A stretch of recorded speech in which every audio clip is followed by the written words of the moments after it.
انت مش عارف النهارده كام؟ النهارده اوه ماي جاد، هابي بيرثداي،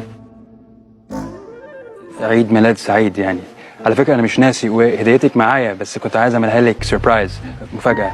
عيد ميلادي ايه؟ انت كمان مش حافظ عيد ميلادي؟ لا طبعا عارف، ما هو دي السربرايز الاولانيه. صدقتيني صح؟ هابي فالنتاينز داي، عيد حب سعيد. ما كلها اعياد حب، يعني كله حب. فالنتاين؟ لا حبيبي، انا مش غلنيش الكلام ده. لا فالنتاين ولا بيرثداي، طب في ايه طيب؟ النهارده المولد يا بيه. وده يأثر في علاقتنا بايه؟